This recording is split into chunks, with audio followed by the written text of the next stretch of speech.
Hi guys, how are you? Hope you are doing well. Today we are going to speak about the event that happened to Lenin. 100 years ago, when cars appeared on the new roads, they needed to be predictive of the present state of iron ores. At that time, car production was nothing but the loss of money. Even richest people prefer such carriages, and the crew used their cars only at large banquets. Because at that time, there were neither professional drivers nor proper traffic rules. Imagine being told that in the newspaper when it was time for cars to come out the streets, in which there is a lot of traffic nowadays.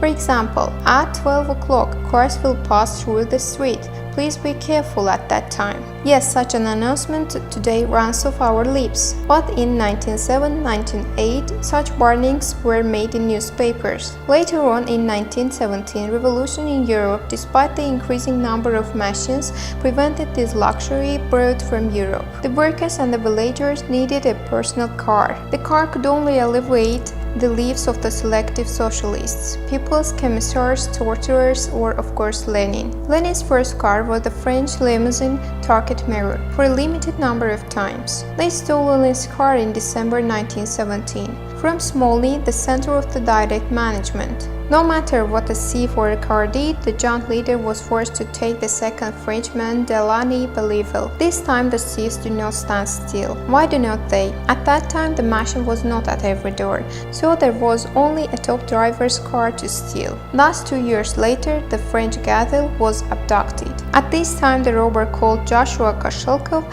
and his men cut off the car when they went to the New Year's celebration. Lenin's third car was Rolls-Royce. Undoubtedly, this car has been able to serve the leader of the USSR loyally. Only 2 years after this incident, militia posts were set up to control the streets of Russia. Later on, the migrant cyclists began to appear. The mobile militias functioned in the big cities, Leningrad, Kiev, and Minsk. In 1932, the first traffic light was installed. These tricolor poles were so interesting to people that they were watching for a few hours, watching them blink.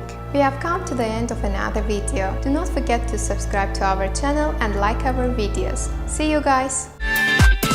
Finally, we would like to inform you about the first and only natural stone center AQAT in Azerbaijan. In our store, handmade items, minerals, decorative items, serpentine stones, repair of accessories, auspicious stones of science are waiting for you. If you are in Baku or you are gonna come to Baku one day, you should definitely visit the address below. We are sure around the colorful natural stones you will experience the most unforgettable moments of your life.